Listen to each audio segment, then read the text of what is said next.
திருடன்ல உலகமாக திருடனாக இருக்கீங்களேடா. அஸ்ஸலாமு அலைக்கும் வரஹ்மத்துல்லாஹி வபரகாத்துஹு. அன்பாத அனைத்து உறவுகளுக்கும் இனிய மாலை வணக்கம். இந்த தகவல் மிக முக்கியமான ஒரு தகவல். தயவு செய்து ஸ்கிப் பண்ணாமல் பாருங்கள்.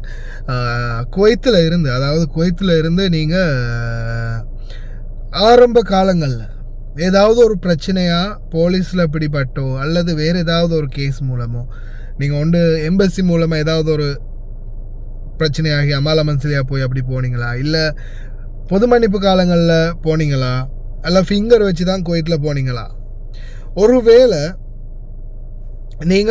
நீங்கள் திருப்பி குவைத்துக்கு வாரீங்க.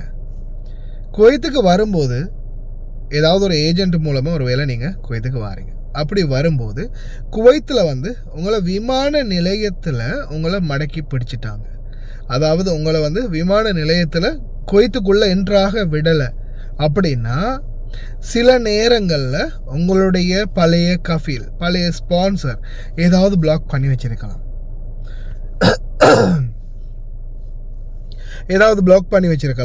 அப்படி இல்லையா, இந்த நாட்டில் நீங்கள் ஃபிங்கர் வச்சுட்டு போயிருக்கலாம். ஃபிங்கர் வச்சுட்டு போனால் உங்களால் எப்படியுமே உள்ளுக்கு வர முடியாது. ஆனால் கஃபீலுடைய பிளாக் இருந்துச்சுன்னா நீங்கள் உங்களுடைய இப்போ நீங்கள் புதுசாக கரண்ட்டில் வந்திருக்கக்கூடிய ஸ்பான்சரோட பேசி அவங்களுடைய பழைய ஸ்பான்சருடைய தகவலோ வீட்டு அட்ரஸோ இல்லை ஏதாவது ஒரு டீட்டெயில்ஸ் உங்களுக்கு தெரியுமா இருந்தால் அந்த டீட்டெயில்ஸை வச்சு அவங்களோட காண்டாக்ட் பண்ணி பேச வச்சு அதை கிளியர் பண்ணி நீங்கள் வெளியே வரலாம். அப்படி வந்திருக்காங்க ஒரு சிலர்.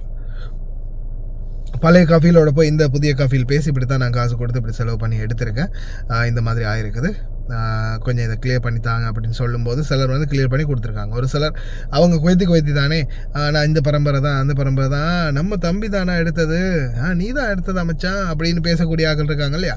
அப்போ அவங்க மச்சான் அது நான் தான் காசு கொடுத்து எடுத்தேன், பார்த்து கிளியர் பண்ணித்தாடா அப்படின்னு சொல்லும்போது உனக்கு மச்சான் சரி நான் பண்ணித்தரேன் அப்படின்னு சொல்லக்கூடிய ஆட்கள் இருக்காங்க தான். அந்த மாதிரி அந்த கேட்டகரிகளை வரும்போது அவங்கள ரிலீஸ் பண்ணி எப்படியாவது எடுக்கிறதுக்கு வாய்ப்பு இருக்குது.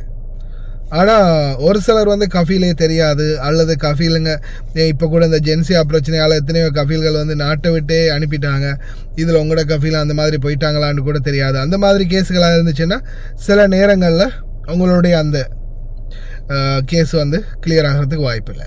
அதே மாதிரி உங்களை ஒரு வேளை ஏர்போர்ட்லேயே வச்சு மடக்கி பிடிச்சதுக்கு அப்புறமா ஏர்போர்ட்டுக்குள்ளேயே வச்சுருக்குறாங்க.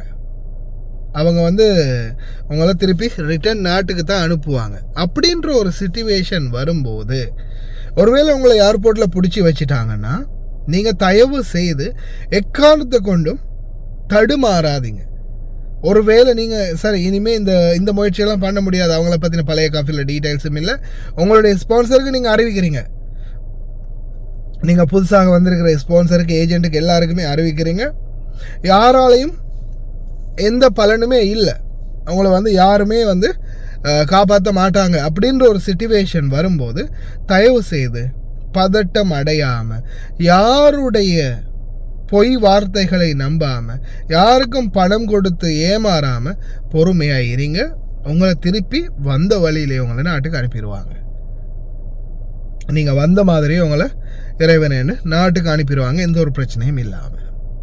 ஒருவேளை அப்படி இல்லாமல் நீங்கள் இந்த ஏஜென்ட்டுக்கோ இல்லை வேறு யாருக்கோ பேசும்போது, குடும்பத்தவர்கள் பேசும்போது ஏஜென்ட்டால் அப்படி எடுக்கிறதுன்னா சல்லி வேணும், பணம் கொடுக்கணும், டிக்கெட் போடணும், அங்கே கிளியர் பண்ணணும், இங்கே கிளியர் பண்ணணும் அப்படின்னு சொன்னாங்கன்னா அது எல்லாமே உங்கள்கிட்ட பணம் பிடுங்கிறதுக்காகவே தவிர மற்றபடி உங்களை காப்பாற்றுறதுக்காக இல்லை.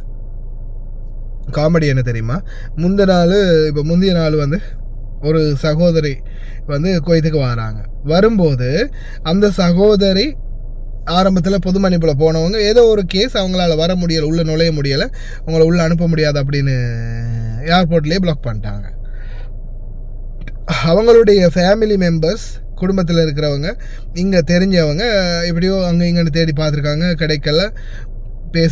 அதுக்கு பிறகு யாரோ ஒருத்தர் ஏர்போர்ட்லேருந்து ஒரு போலீஸ் அதிகாரி பேசி இந்த மாதிரி இவங்க பிடிபட்டிருக்கிறாங்க, இவங்களை திருப்பி அனுப்பணும், டிக்கெட்டெல்லாம் போட வேண்டிய வேலை இருக்குது, யாராவது அதுக்கு ஏற்பாடுகளை பண்ணுங்கள், இவங்களை குவைத்துக்குள்ளே விட முடியாது, திருப்பி அனுப்பணும் அப்படின்னு சொல்லியிருக்காங்க.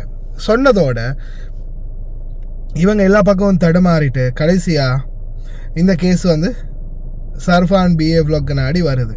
அப்போ அந்த சகோதரர் வந்து என்கிட்ட பேசுகிறாரு, நம்மளோட நியூஸ் பார்க்கக்கூடிய ஒருத்தர். அவர் வந்து பேசி சொல்கிறாரு, இந்த மாதிரி தான் சகோதரா இப்படி ஒரு பிரச்சனை வந்து நடந்திருக்குது, இப்படி ஏர்போர்ட்டில் இருக்கிறாங்க, ஏர்போர்ட் அதிகாரி பேசினார், இந்த மாதிரி டிக்கெட் போடணும் அப்படின்னுலாம் சொன்னாங்க. ஏஜென்ட்டால் வந்து 1.5 லட்சம் ரூபா காசு கேட்குறாங்க, 1.5 லட்சம் காசு கேட்குறாங்க. அவங்கள திருப்பி இந்த நாட்டுக்குள்ளே கொண்டு வரணும்னா, இலங்கைக்கு கொண்டு வரணும்னா 1.5 லட்சம் காசு செலவாகும் அப்படின்னு ஏஜென்ட் கேட்குறாங்க. அவங்க வீட்டாக்களும் எப்படியோ ரெடி பண்ணி அந்த காசை வந்து பே பண்ணுறதுக்கு ரெடியாக இருக்கிறாங்க. ஆனால் எப்படி அந்த டிக்கெட் போடுறது, என்ன மாதிரி பண்ணுறது? இப்போ இவங்க எப்படின்னா ஏஜென்ட்டுக்கு 1.5 லட்சம் வேறையாக கொடுக்கணும், சரியா? இங்கே இவங்க டிக்கெட் போடணும். அவங்க சொல்லும்போது டிக்கெட் ஆஃபீஸ் ஒன்றில் போய்ட்டு காசு கொடுக்கணும், அந்த மாதிரி டீலிங். அப்போது இங்கேருந்து ஒரு டிக்கெட்டும் அவங்களுக்கு கிடைக்குது ஏஜென்ட்டுக்கு, அங்கே நாட்டிலேருந்து ஒரு 1.5 லட்சம் ரூபா காசும் கிடைக்குது. அப்போ இந்த மாதிரி ஒரு டீல் ஒன்று போட்டிருக்காங்க. அப்போ அதுக்கு பிறகு என்கிட்ட இந்த மாதிரி தான் இருக்குது. டிக்கெட் போட சொன்னாங்க, டிக்கெட்டு வந்து அவங்க சும்மா டிக்கெட்டு காசு தான் கொடுக்க சொன்னாங்க, டிக்கெட்டை போட சொல்லலை இவங்க பேருக்கு.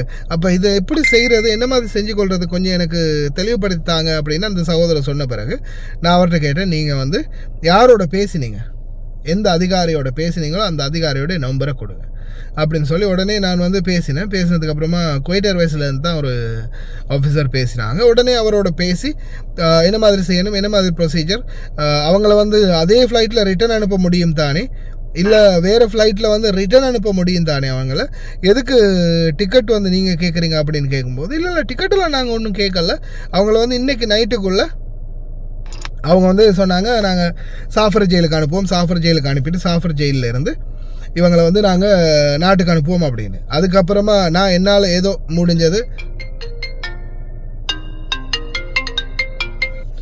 நம்ம கடைசியாக நான் சொன்னேன், இந்த மாதிரி தான் பிரச்சனை, அனுப்பாதீங்கன்னு சொல்லிட்டு நான் ஏர்போர்ட்டில் இருக்கக்கூடிய ஒருத்தரோட பேசினேன்.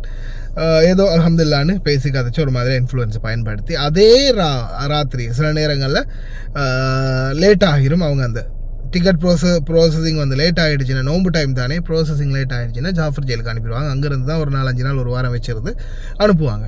அப்போ எது எப்படியோ அல்ஹம்துலில்லாஹ்னு பேசி கதைச்சதால் உடனே அண்டு இரவே பார்த்திங்கன்னா ப்ராசஸ் எல்லாம் முடித்து அவங்கள நாட்டுக்கு அனுப்பிட்டாங்க. ஆனால் அவங்கள அனுப்பின பிறகும் அவங்க நாட்டுக்கே போய் சேர்ந்துட்டாங்க, அவங்க வீட்டுக்கே போய் சேர்ந்துட்டாங்க. ஏஜென்சிக்காரன் அப்போயும் மெசேஜ் போடுறானா, ஏர்போர்ட்டில் இருந்து அவங்கள ஜெயிலுக்கு கொண்டு போகிறதுக்கு இடையில் நான் இப்போ தான் பேசினேன், ஏர்போர்ட் ஆஃபீஸர்ஸுங்களோட பேசியிருக்கிறேன், அவங்கள அங்கே இன்னும் ஏர்போர்ட்லேயே தான் வச்சுருக்காங்க, எப்படியாவது அவங்கள ஏர்போர்ட்லேருந்து அங்கேருந்தே டிக்கெட்டை போட்டு எடுக்கணும், இல்லைனா ஜெயிலுக்கு கொண்டு போனால் மாதக்கணக்கில் ஜெயிலில் போட்டுருவானுங்க. தயவுசெய்து எப்படியாவது குயிக்காக நீங்கள் காசு மட்டும் கட்டுங்க, வேகமாக காசு கட்டினீங்கன்னா தான் இந்த வேலை பார்க்கலாம். அட திவானிக்கா பேட்டா, எப்படி பார்த்து ஆளுங்க பார்த்தீங்களா இவனுங்க? அந்த பொம்பளை வீடு போய் சேர்ந்து வீட்டில் ஒரு வாய் சாப்பாடு சாப்பிட்டுடுச்சு, ஒரு வேளை சாப்பாடு சாப்பிட்டுடுச்சு. இவனுங்க என்ன சொல்கிறானுங்க, ஏர்போர்ட்டில் தான் இருக்கிறாங்க, சீக்கிரமாக காசு கட்டுங்க, அப்போ தான் அவங்கள நாங்கள் வெளியில் எடுத்து தர முடியும்.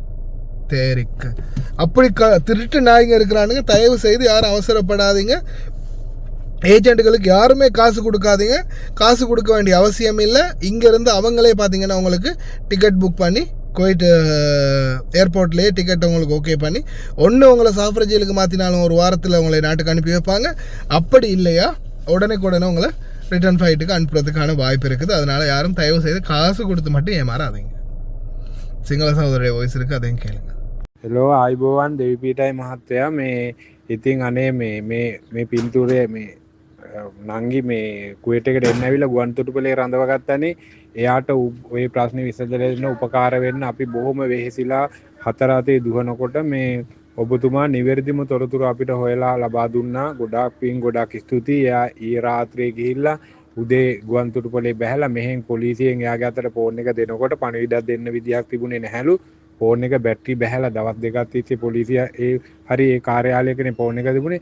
ෆෝන් එක charge එකකට ගහගෙන ගුවන්තොටුපළේ ඉන්න අර කටුනායක මේ පළමුවට මැසේජ් එකක් කිව්වා මේ හැවිදින් බැස්සා මෙහෙමයි මේ මං ආවා කියලා කිව්වා පණිවිඩේ. ඒකම දැන් ගමට යන බස් එකටත් නැගලා පණිවිඩයක් දැම්මා. හරි, බොහොම ස්තුතියි. තොරතුරු හොයා බලා දුන්නාට බොහොම අවේකී කාලයක් ගත කරන බොහොම මේ අනිත් අයගේ වෙනුවෙන් සමාජ සේවකයේ දෙන ඔබතුමාට ගොඩක් ස්තුතියි ගොඩක් පින්. එව්ව ඒජන්සියෙන් මේ සොයා බැලීමක් කළේ නෑ මෙතන රඳවගත්තා කියලා ඒගොල්ලෝ මේ දැනගත්තම ඒගොල්ලෝ කිව්වේ පළමුකොට ගිහිල්ලා බලන්න හරි මුදල් දාලා ඉන්න කියලා. ඉතින් අපි දැනුම් දුන්න එයාගේ ගෙවල් වලට කොතනවත් මුදල් ගෙවන්න එපා.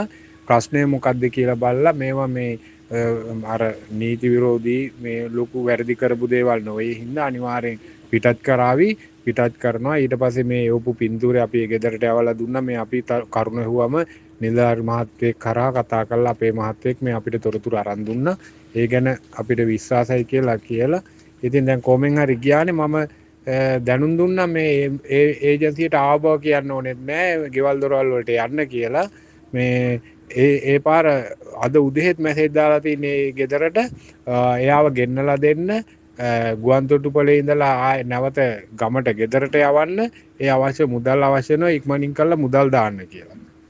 දැනුම් දුන්න මුදල් කිසි දෙයක් දාන්න එපා කියලා.